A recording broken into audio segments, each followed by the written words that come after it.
Now, we will begin again as we have before, with a small homily. It is reported that a man known to you as Saint Augustine was contemplating God, attempting to understand that perfect thought, trying to understand the vastness, the limitlessness of the being, so that he in turn would be able to teach others.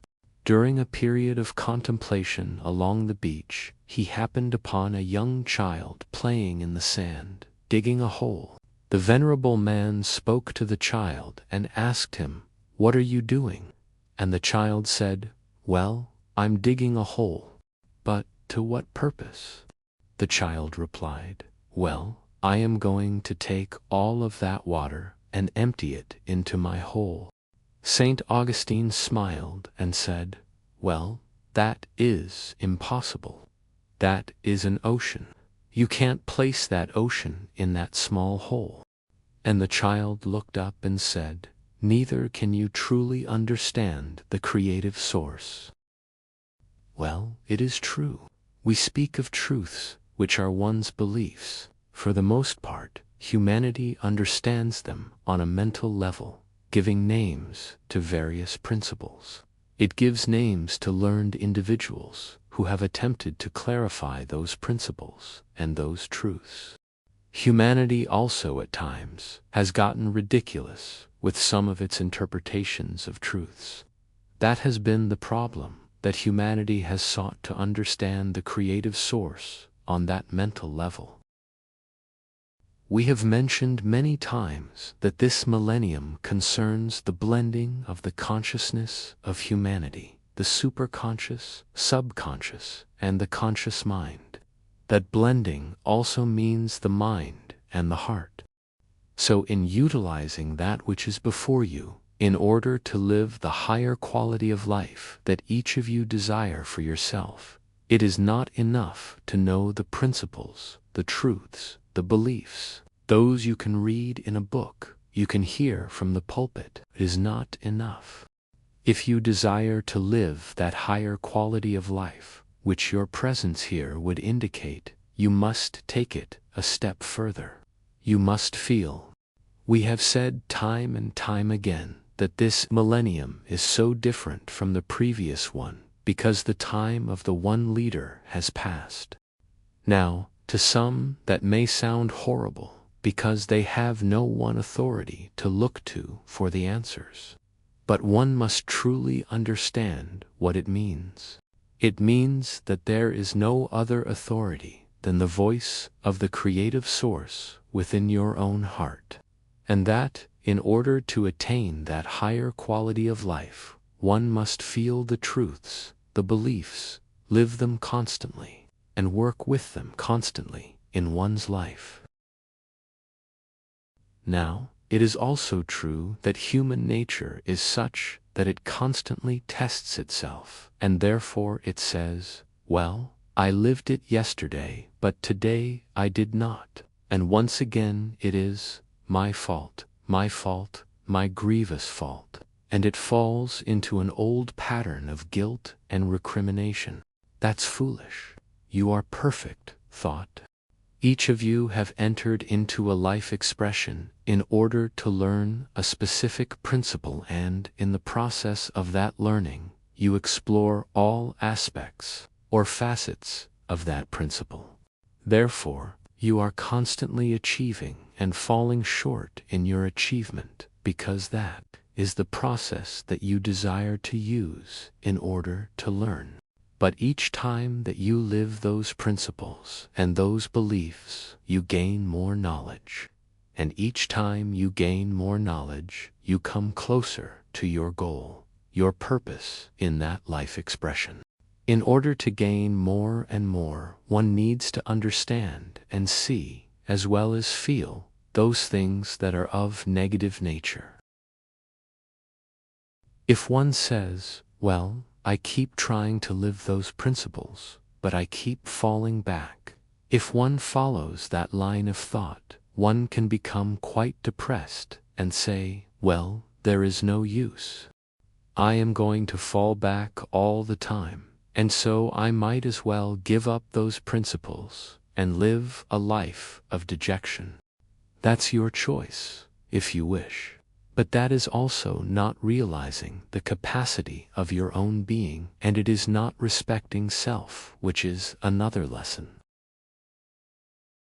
Truths are those things, those beliefs that celebrate the beauty of the soul and the creative source. They never change. There may be thousands and thousands of books written explaining truths, and usually in the process becoming lost, but truth is truth. It does not fail. A very simple truth that we mentioned several weeks ago is called by many the golden rule: do unto others as you would have them do unto you. What exactly does that mean? You must understand in your own heart your own purpose in life. That is very easy. Anyone can understand what his or her purpose is. They do not need a teacher or guru to tell them. If you're still perplexed, look at your own life. What are the things that typify your own life up to this point?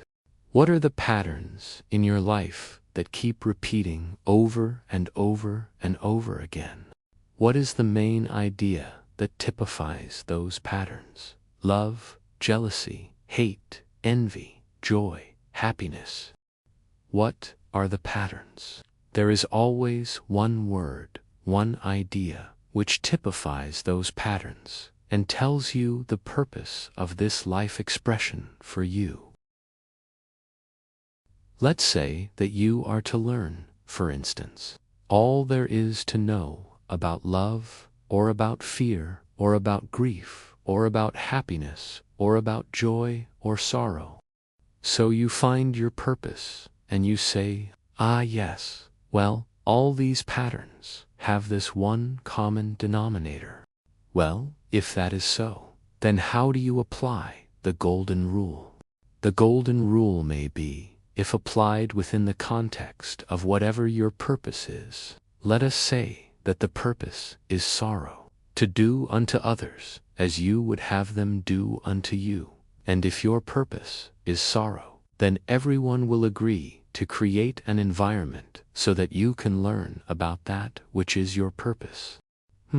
Different idea concerning the golden rule, isn't it? You may, using that explanation, carry it a bit further and understand why. For instance, certain things keep repeating in your life.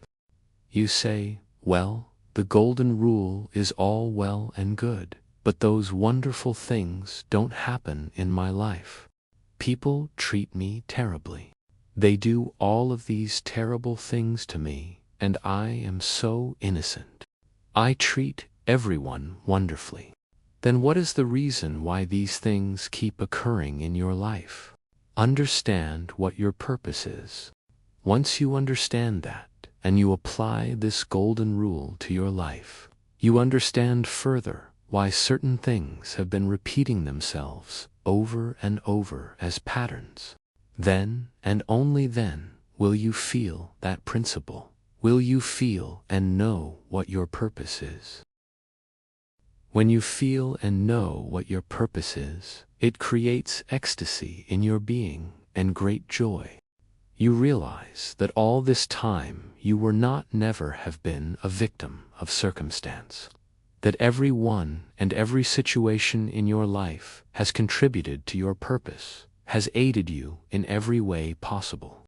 When that dawning occurs, when that realization happens in life, then you will also realize the wonder of the limitlessness of the creative source. Oh, you have free reign, free control. There is no omnipotent being pulling strings in your life from a cloud somewhere in the sky.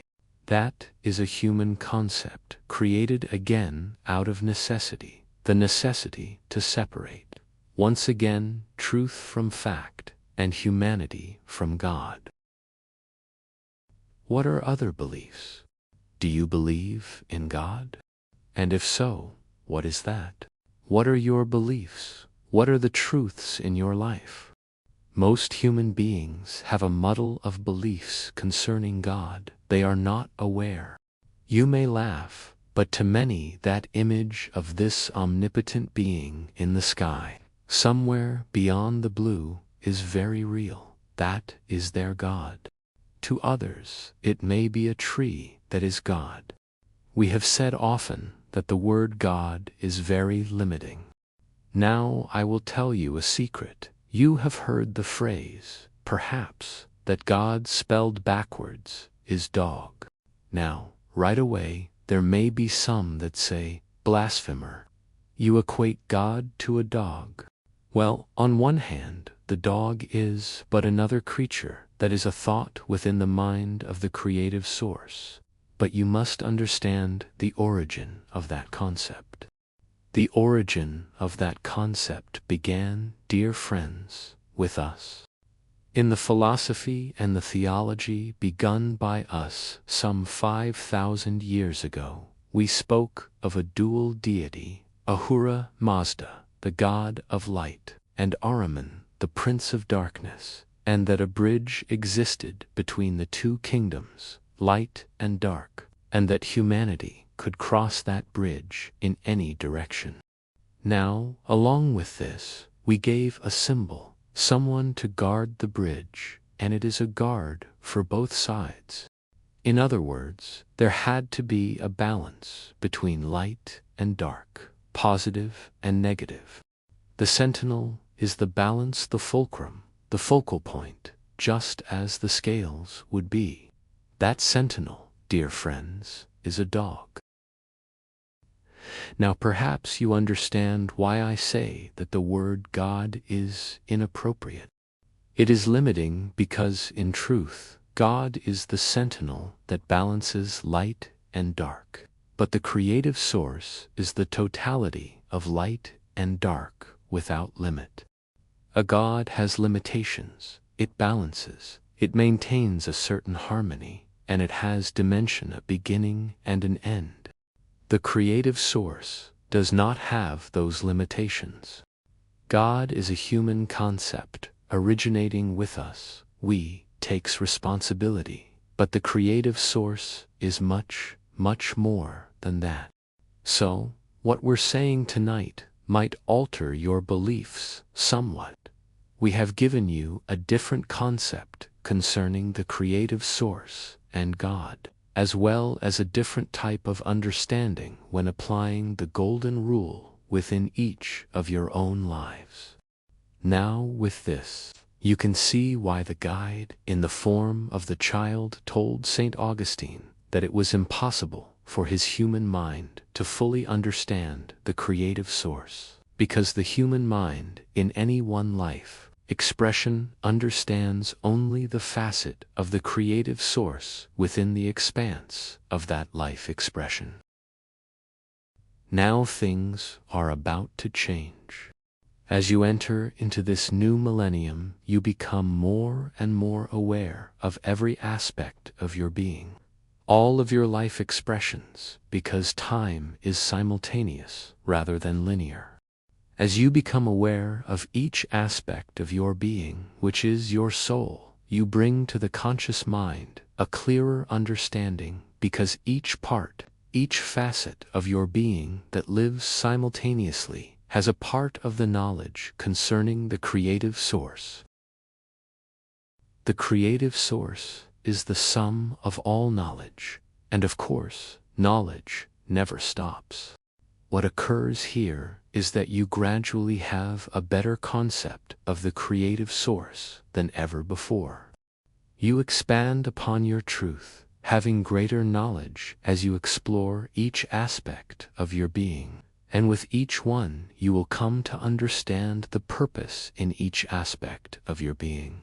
So, if the purpose of this life is to know sorrow, perhaps another would be joy and happiness, grief, envy, whatever. And each time when you come to know each of these aspects, you constantly grow and expand. Each time you realize, over again, the limitlessness of the creative source. It is constantly moving outward, constantly expanding.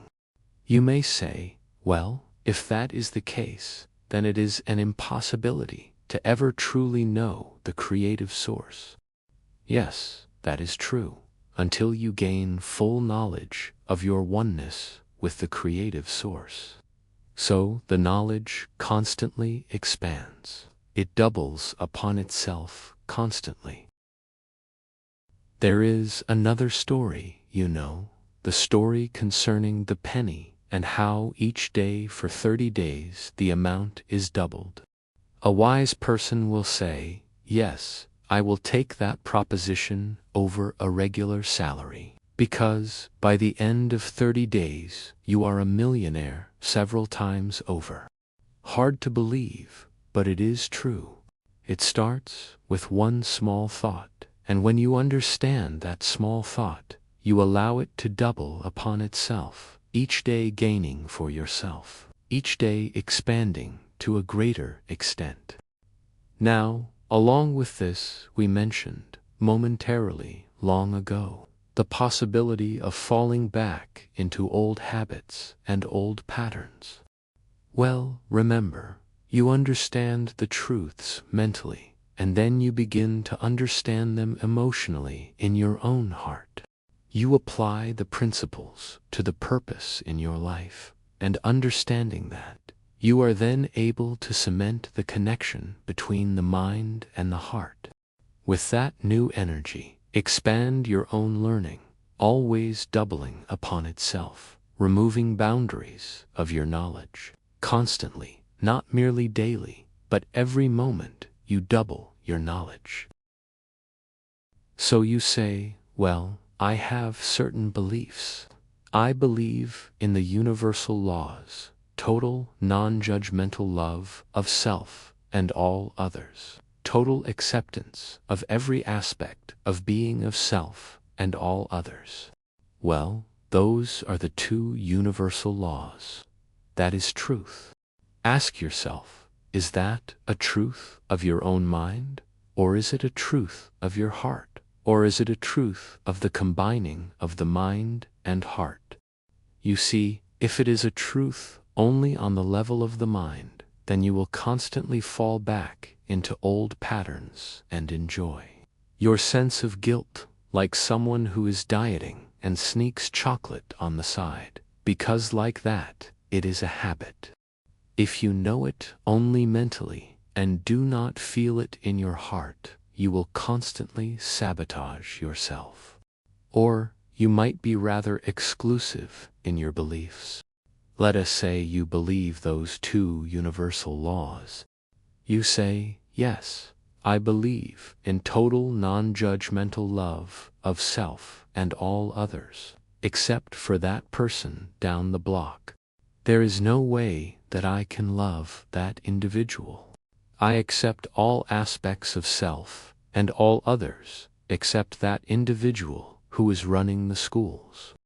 You see, you become exclusive.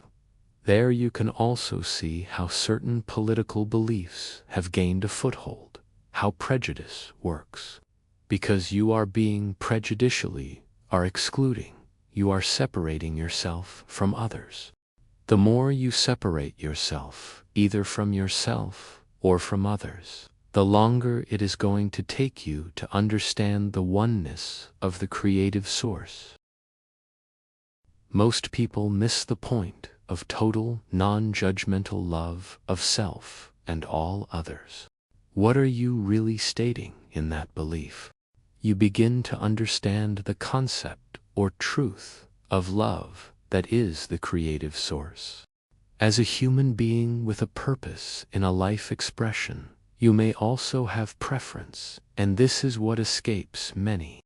You do not have to love the actions of another. You must, however, know and understand how the actions of another influence your life and your beliefs, and acting upon those beliefs, you apply the first lesson that we gave, which was honesty. If you feel that the person down the street is, through their actions, harming you and others, let us say there are actions of deceit, then you must apply that first lesson. You must state what you feel honestly. How do you do that without accusation? Very simply, you state to the person, "When I am with you, I feel dis-ease." You are entitled to what you feel. No one has the right to take away what you feel. But you do not place expectation on the other individual to change their ways. That's the pitfall. If you think that, by stating what you feel when you are in their presence, a deception, and you anticipate and expect that by stating that the person will suddenly become Joan of Arc, you are going to be sadly disappointed. That is your expectation. That is how you sabotage yourself. Now, whatever you believe cannot hinge itself on the actions of another. You must take responsibility for all your beliefs and your own actions only. By doing so, then, and only then, are you the example to others who may choose of their own free will to follow your example. So, you must understand that all truth must not only be dissected cerebrally, but must be felt in the heart. It must become an extension of your body. It must become an etheric body beyond you. You must feel what you believe based upon those two universal laws: total non-judgmental love of self and all others, and total acceptance of self and all others. Know it, feel it, live it. You still have the right to disagree with the actions of another. If that were not true, then you would be condoning many of the things that are against society, and you cannot condone those things. It is lack of understanding, which again comes back to the first part of our conversation, that as you grow, you expand your knowledge, and it doubles upon itself each time. Begin to look at those things that you call truths in your own life, your beliefs. Think of what we did with the Golden Rule, and think how you are taking your truths and your beliefs and applying them in your life through your own feelings. If you take the time to do that, you will surprise yourself, because most human beings will state their beliefs, and yet it is not what they feel. How many of you know prelates and preachers who say that they love humanity and God again, using the word advisedly, and then, in the next breath, condemn all manner of people? And not only condemn them in the sense of condemning them within the congregation, but taking it a step further and condemning them to the fires of hell. Are they living their beliefs? Perhaps. Perhaps their belief is that duality. Perhaps their belief is that of real hatred, and they are but applying their golden rule. Look very carefully at those who, at the drop of a hat, will tell you their beliefs and their truths. Question first yourself, and then question them. What are you doing? You are becoming more conscious, more aware. Oh, you become that which you are, a part of omnipotence, unending knowledge. That's what this millennium is about. By beginning to recognize all of these things, this knowledge, you bring to this place of existence, Christ's consciousness. You alter the face of life. You alter the face of this globe. Oh, you remove war, famine, and pollution overnight. Remember, nothing is impossible. It truly is not. You have seen this time and time again in your own life. Rejoice that you are who you are. Rejoice that you are doubling your knowledge at all times. Rejoice that you are blending heart and mind. Rejoice that you are part of a beginning and understanding that the world has never known. Even as we speak, the illusion of futility is being dispelled. Think, in your own life, as we have said, how many individuals have convicted themselves from their own mouths concerning what they truly believe. That is what is happening. Some may say that they believe in the brotherhood of humanity, but they will convict themselves from their own mouths as to their real beliefs. You will see it in their lives. Therefore, it behooves each of you to understand what is the real truth within your life, your real belief as it pertains to your purpose.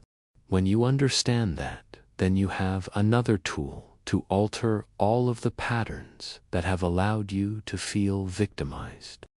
You begin to remove all of those things that have sabotaged your life. You begin to see life as it truly is, a wondrous state of being, knowing that everything you do is a reflection from which you will learn the greater expanse of your own being. Truth is truth. It is only humanity that has attempted to interpret it and bend it to its own will, and that is all right.